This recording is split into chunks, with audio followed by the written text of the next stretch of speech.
digitalku, kumaha mangcu. Wah, kayaknya ada yang ketagihan nih sama live action Avatar 2024. Oke deh, demi It's Me Huda, Claudia Dexter, Wahyudin, Asep, Billy Briliando, dan jajaran pengangguran yang selalu setia sama Black Cinema ini, Dino, Iki, Mimin akan lanjut merekap Avatar The Last Airbender episode 4 dan 5. So, pastikan kuota ketengan Anda aman dan langsung saja kita masuk ke alur filmnya. Let's go!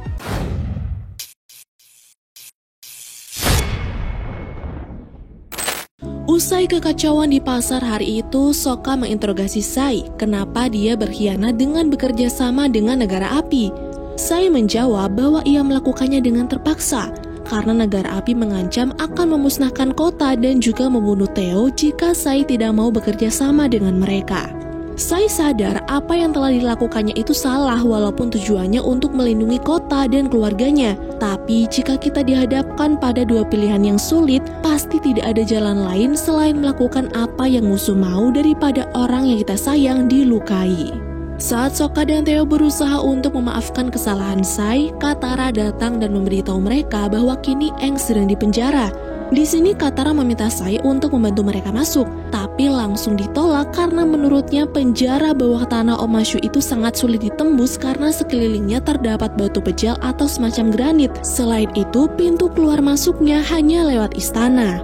Nah, karena setelah kejadian tadi siang, Sai tidak bisa lagi seenaknya masuk istana, Theo pun menyuruh Katara dan Sokka untuk masuk melewati terowongan rahasia di bawah gunung. Menurut orang-orang, terowongan itu cuma dongeng dan katanya dijaga ketat oleh roh jahat. Tapi demi menyelamatkan Aang, Katara dan Sokka akan mencoba masuk ke terowongan itu apapun resikonya. Malam itu, Sai berusaha membantu Sokka caranya pergi ke terowongan rahasia itu. Tapi ketika dia menunjukkan peta yang dia punya, orang misterius melempar belati ke pintu rumah di mana ada surat yang menancap di sana.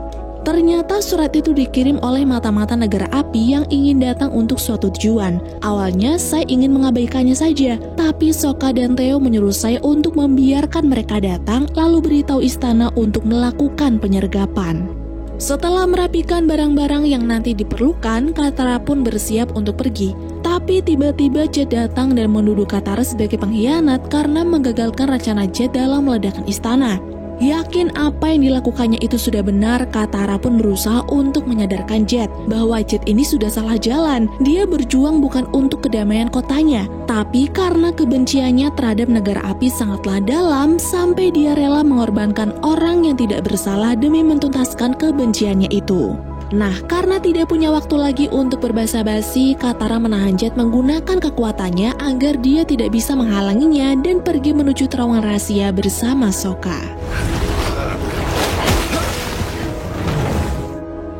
Sementara itu di tempat lain, tepatnya di penjara bawah tanah di mana Aang dan Jenderal Aero ditawan, Jenderal Aero memberitahu Aang bahwa konstruksi pengendali tanah itu sangatlah istimewa. Beberapa saat setelah Aero menceritakan hal itu, prajurit kerajaan datang dan akan membawa Aero ke Parit, sebuah kamp kerja paksa untuk tawanan perang, sedangkan Aang sendiri akan dibawa ke istana menghadap Raja Bumi. Singkat cerita, Aang pun akhirnya bertemu dengan Raja Kerajaan Bumi yang kebetulan namanya juga sama, yaitu Bumi. Namun saat mereka bertatap muka, bukannya marah, Raja Bumi malah menawari Aang teh hangat. Selain itu dia juga tahu kalau Aang mahir main pantul batu di air. Awalnya Aang bingung nih, tapi sesaat setelah itu Aang sadar bahwa Raja Kerajaan Bumi ini adalah Bumi, teman lamanya dulu saat Aang berkunjung ke kota Omashu. Mereka ini seumuran tapi berkat hidup sehat, diet, dan sedikit nasib baik dalam hidupnya, Bumi berhasil hidup lebih dari 100 tahun dan masih sanggup memimpin kerajaan Bumi. Di malam yang sama, Zuko yang sebenarnya sudah keluar dari kota Omashu memutuskan untuk kembali dan menolong Paman Aero. Tapi setelah susah payah menyamar sebagai prajurit kerajaan, Zuko tidak menemukan apapun karena kini Paman Aero sedang dibawa ke Parit. Kita kembali ke dalam istana. Karena sudah lama tidak berjumpa, Raja Bumi membuat sebuah jamuan istimewa untuk menyambut Aang. Karena Raja terus menyinggung dirinya yang pernah menghilang selama 100 tahun. Bagi Raja, hal itu tidak adil. Karena di saat dunia sedang kacau balau dan korban terus berjatuhan, Aang justru tertidur pulas di dalam bola es. Karena menghilangnya Avatar dari dunia bukan keinginan Aang pun berusaha untuk membela diri dan meminta Raja Bumi untuk melepaskannya karena ia harus menuju suku air utara dan menolong tempat itu dari serangan negara api. Namun, gara-gara trauma yang diakibatkan oleh perang sahabat, Raja Bumi tidak terima jika Aang pergi begitu saja. Dia harus merasakan kesulitan yang sama yang menimpanya dulu, sekaligus memberitahu Aang bahwa menjadi Avatar itu tidaklah mudah. Challenge accepted.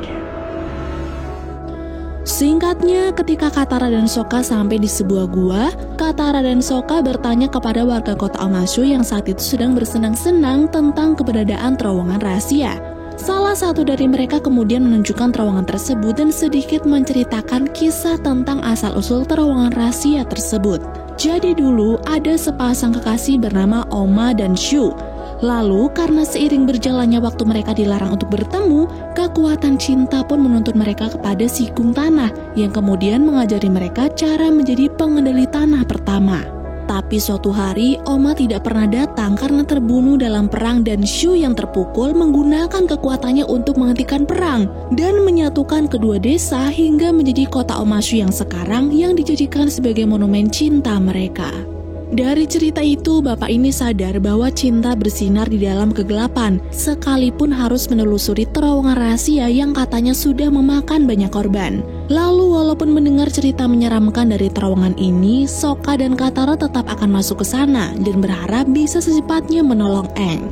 Dengan berbekal peta dan juga lentera, Sokka dan Katara mulai menyusuri terowongan rahasia. Tapi karena peta itu kurang jelas, Sokka pun memilih untuk mengikuti instingnya saja hingga dia menyadari arti dari ucapan orang tadi, bahwa cinta bersinar di dalam kegelapan yang mana artinya adalah cahaya-cahaya dari kristal adalah petunjuk untuk sampai ke istana. Kurang yakin dengan insting kakaknya ini, Katara menolak untuk mengikutinya hingga terjadilah perdebatan di antara mereka. Tapi setelah itu, merasa bersalah karena sudah mengucapkan kalimat yang tidak pantas, Katara dan Sokka saling meminta maaf, lalu kembali melanjutkan perjalanan dengan jalur yang sudah tertera pada peta. Di luar sana, para prajurit yang sedang membawa Paman Aero ke Parit tiba-tiba berhenti karena kapten mereka ternyata memiliki dendam pribadi kepada Paman Aero. Dikenal sebagai Sang Naga Barat, Paman Aero yang berstatus Jenderal Negara Api ini pernah mengepung Ba Sing Se selama 600 hari. Nah, di saat itulah adik si kapten terbunuh pada perang itu. Dia mati terpanggang saat Jenderal Aero membakar tembok timur. Tidak melihat penyesalan pada diri Paman Aero, si kapten yang hilang kendali ini hampir saja membunuh Paman Aero menggunakan kekuatannya, tapi dihentikan langsung oleh prajurit lain karena percuma saja hal itu tidak akan pernah mengubah apapun. Padahal kenyataannya Paman Aero ini menyesal pernah memimpin perang yang sudah menewaskan banyak nyawa, tapi karena waktu itu ia hanya seorang prajurit, perintah apapun dari atasannya harus tetap dijalankan. Tidak hanya si kapten yang berduka pada perang tersebut, Cok. Paman Aero pun merasakan hal yang sama, karena tidak lama setelah ia mengepung kota Ba Sing Se, putra satu-satunya yang bernama Luten gugur, dan sejak saat itu Paman Aero kehilangan semangatnya lalu mundur dari perang. Di tengah perjalanan menuju ujung dari terowongan ini, Katara sesekali memainkan kekuatannya dan membuat Sokka takjub karena Katara dengan cepat menguasai setiap teknik yang ada. Di sini Katara pun mengaku kalau Jetlah yang membantunya. Dia memang bersalah, tapi sama seperti Sai, keadaanlah yang memaksa mereka melakukan hal tersebut. Asik mengobrol, tidak terasa mereka pun sampai di ujung terowongan nih. Tapi bukan pintu keluar yang mereka temukan, melainkan jalan buntu. Selain itu, yang lebih membingungkannya lagi adalah jalan yang sebelumnya mereka lewati juga buntu. Dan itu artinya ini bukan terowongan biasa, melainkan terowongan bergerak. Kembali ke istana, untuk mengetes kemampuan Aang apakah dia pantas menjadi avatar atau tidak, Raja Bumi mengajak teman lamanya itu ke suatu tempat yang ia rancang seperti jalur permainan yang harus Aang lewati. Setelah melewati rintangan pertama, Aang meminta Raja Bumi untuk sadar bahwa hal ini akan semakin menghambat perjalanannya. Tapi karena Raja Bumi ingin balas dendam karena dulu avatar tidak kunjung muncul, permainan akan tetap dilanjutkan. Pada permainan kedua sekaligus rintangan terakhir ini, Raja Bumi mengajak Aang untuk duel sampai mati. Lalu di waktu yang sama, ketika Katara dan Sokka kebingungan harus pergi kemana, muncul si Gung Tanah raksasa yang membuat mereka ketakutan. Tidak mau menjadi santapan makan malam, Katara dan Sokka berusaha lari menghindari sigung tanah itu. Tapi saat mereka terpojok dan saling berpegangan tangan, sigung itu hanya terdiam dan ketika diperiksa, hewan itu ternyata buta, Cok. Dari hal itulah Katara mengerti apa maksud cinta bersinar di dalam kegelapan, bahwa Oma dan Shu selalu bisa bertemu di kegelapan bukan karena kekuatan pengendalian mereka. Lalu tahu kalau si sigung ini ternyata tidak berbahaya, Sokka pun meminta sigung untuk mengantarkannya ke istana. Dan tepat ketika Aang berusaha menahan batu besar yang bisa menimpa dirinya dan Raja Bumi, Katara langsung membantu Aang menggunakan kekuatannya hingga tidak ada korban dari pertarungan tersebut. Merasa Aang sudah curang, Raja Bumi pun marah-marah. Tapi ketika Aang menunjukkan sebuah peluit yang ia buat dulu, Raja Bumi langsung terdiam. Di sana Aang juga meminta maaf karena ia telah menghilang begitu lama. Tapi yang terpenting di sini adalah dia sudah kembali untuk menyelamatkan dunia dan menjadi temannya sampai kapanpun. Setelah ketegangan antara Raja Bumi dan Aang berakhir, Raja menyuruh prajuritnya untuk memperketat penjagaan dan juga persiapan untuk menghadapi penyerangan. Ternyata Sai telah memberitahu Raja bahwa ada jaringan mata-mata di kota Omashu. Dan karena orang-orang itu sudah ditangkap, Raja menyuruh Aang dan kawan-kawan untuk segera pergi karena negara api akan melancarkan penyerangan. Di sisi yang lain, keributan yang membuat si kapten hilang kendali itu ternyata sengaja dibuat oleh Paman Iroh. Karena saat mereka lengah, Paman menjatuhkan koin miliknya yang kemudian ditemukan oleh Zuko hingga keponakannya itu datang di saat yang tepat.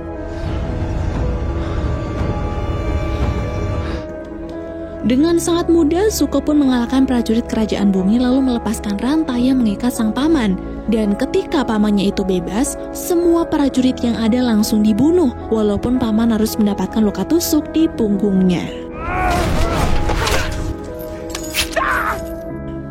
Setelahnya Zuko membawa sang paman kembali ke kapal menggunakan sampan. Dia berusaha mengesampingkan egonya untuk mendapatkan sang avatar, karena menyelamatkan sang paman yang sudah menemaninya selama ini adalah hal yang lebih penting dari itu. Singkat cerita, setelah keluar dari kota Omashu dan melanjutkan perjalanan menuju suku air utara, Aang dan kawan-kawan syok saat melihat ada wilayah hutan dari kerajaan bumi yang telah hangus terbakar. Karena tanggung jawabnya bukan hanya untuk melindungi orang-orang, tapi juga melindungi alam, Aang pun semakin merasa bersalah. Karena gara-gara dirinya yang menghilang, negara api semena-mena membakar apa yang mereka mau. Melihat Aang bersedih, Katara pun berusaha untuk menyemangatinya. Dia ingat ucapan Grand bahwa hidup itu adalah siklus, dari kematian lalu akan lahir kehidupan yang baru. Nah, karena masih ada biji pohon ek di tempat itu, Katara meminta Aang untuk fokus dengan siklusnya saja, yang mana hutan pasti akan tumbuh kembali. Di tempat yang sama, Sokka yang sedang berkeliling tidak sengaja bertemu dengan seorang gadis dan mengajaknya untuk berkenalan. Tapi ketika teman-temannya datang, gadis itu nampak ketakutan dan langsung berlari pergi ke desa tempat tinggalnya. Over there. Takut bocah itu kenapa-kenapa, Sokka dan kawan-kawan langsung mengikutinya hingga bertemu dengan ayah si gadis. Si ayah bercerita bahwa semenjak negara api membuka jalan dengan membakar hutan untuk melintasi gunung, beberapa keanehan mulai muncul. Dimulai dari tanaman yang layu hingga ternak yang berhenti merumput, seolah-olah tanah di daerah mereka sudah terjangkit penyakit. Dari masalah itu, para pemuda desa memutuskan untuk berburu makanan, dan salah satunya adalah Siong, putra sulung dari sang ayah. Tapi adanya sampai hari ini mereka tidak kunjung kembali. Mendengar cerita tersebut, Aang sadar kalau para pemuda desa pasti terjebak di dunia roh. Entah alasannya apa, tapi karena dia adalah avatar penghubung antar dunia, Aang berjanji pada si ayah untuk menyelamatkan Siong dan orang-orang lainnya. I can get them back. Kembali ke hutan, Aang menjelaskan bahwa dunia yang mereka tinggal ini bukan satu-satunya, tapi ada dunia lain yang disebut dengan dunia roh. Di hutan ini terdapat tempat pembatas antar dunia, dan Aang yakin gara-gara kebakaran waktu itu pasti pembatasnya menjadi menipis dan menjadikan orang-orang yang melewatinya malah masuk ke sana. Singkat cerita, sampailah mereka di tempat pemujaan roh hutan, dan inilah lokasi pembatas antar dua dunia itu. Walaupun sedikit ragu kalau dirinya bisa membawa orang-orang desa keluar dari dunia roh, Aang berusaha sebisa mungkin untuk tetap masuk ke sana, sedangkan Katara dan Sokka akan menjaga tubuhnya.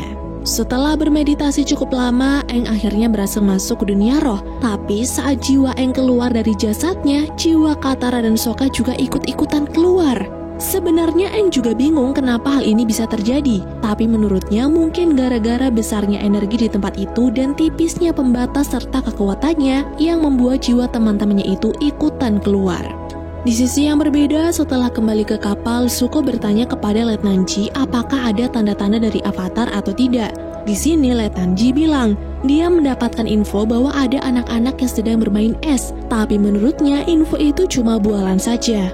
Cuman kalau dipikir-pikir bermain es di tempat yang seharusnya tidak ada es adalah tanda yang mencurigakan, Zuko pun marah kepada Letnan Ji yang sudah mengabaikan info tersebut, lalu memutuskan untuk mengeceknya sendiri di luar sana. Sementara itu di istana kerajaan api, Azula sedang berusaha menjadi penjilat dengan meminta sang ayah untuk menambahkan pasukan kepada Komandan Zhao, karena dari info yang dia dapat, Zhao lah yang berhasil menemukan Avatar. Saran itu memang diterima oleh Raja Ozai, tapi kemudian Raja menegaskan bahwa yang menemukan Avatar itu adalah Zuko, orang yang berhasil membuktikan kegigihan dan dedikasinya, dan itulah yang Raja inginkan dari seseorang yang akan menjadi penerus tahta.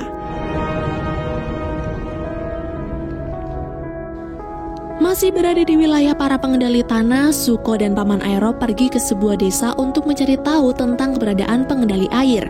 Di sana, mereka sebisa mungkin tidak menyebut nama Avatar agar tidak ada orang yang mengetahuinya. Tapi saat bertanya, bukan hanya pemilik tempat itu saja yang tahu tentang Avatar, tapi semua orang yang ada di sana juga sama. Dan itu artinya kesulitannya dalam menangkap Avatar akan semakin bertambah.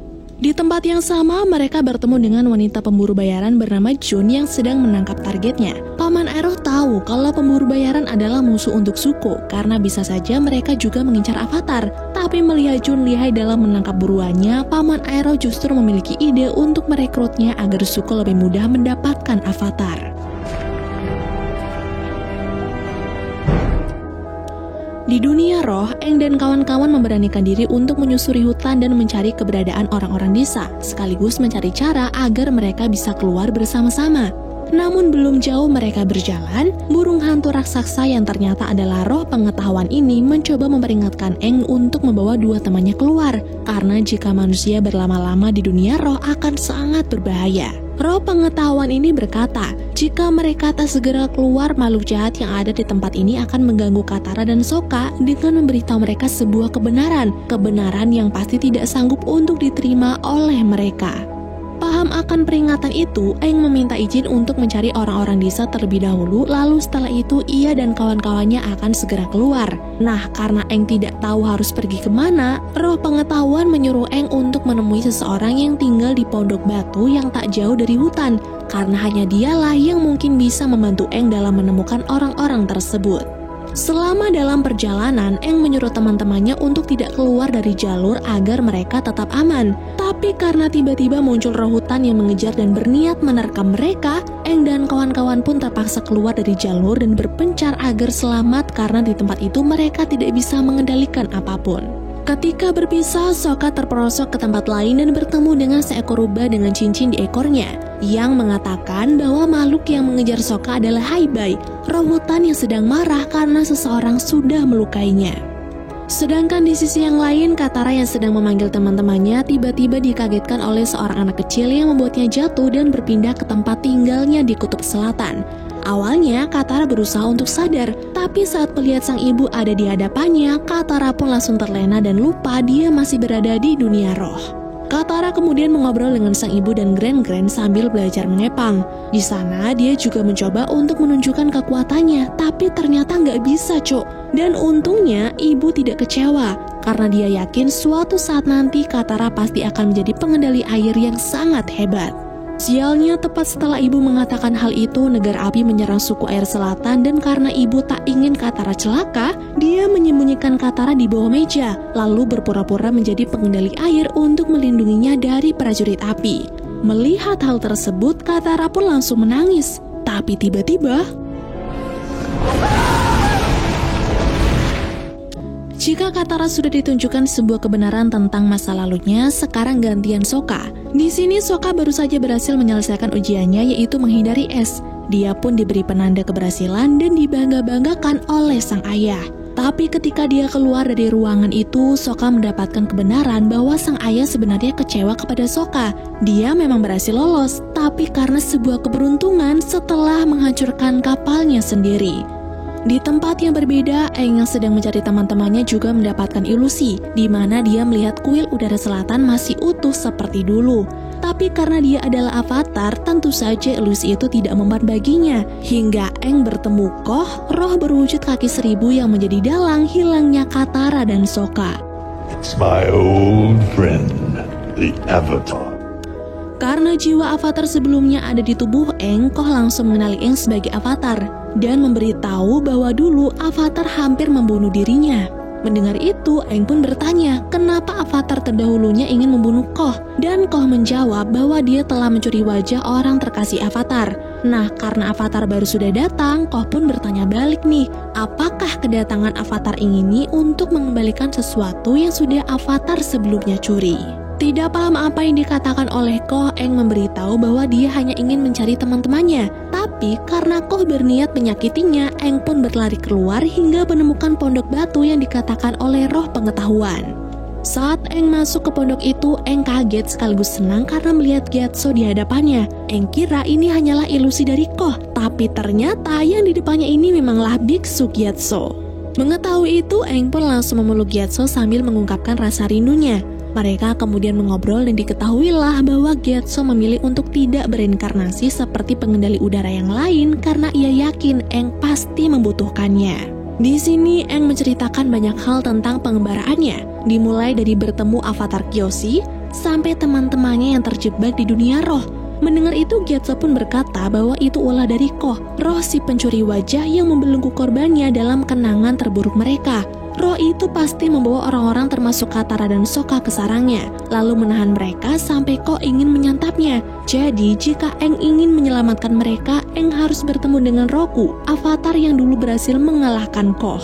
Sebelum Aang pergi, Gyatso sempat meminta Aang untuk berhenti menyalahkan dirinya sendiri. Karena faktanya, jika waktu itu Aang tetap ikut berperang melawan negara api, pasti Aang sudah tewas. Oleh karena itu, semua kekacauan ini bukan salah dirinya, dan fokus saja untuk menjadi avatar yang sesungguhnya. Mendengar nasihat Gyatso, Aang pun semakin bersemangat, dan dia berjanji akan kembali lagi setelah urusannya selesai. Aang kemudian keluar dari dunia roh, lalu karena misinya ini sangat berbahaya, yaitu menemui avatar Roku di kuilnya yang berada di wilayah negara api, Aang menyuruh Appa dan Momo untuk menjaga Katara dan Sokka sampai dirinya kembali.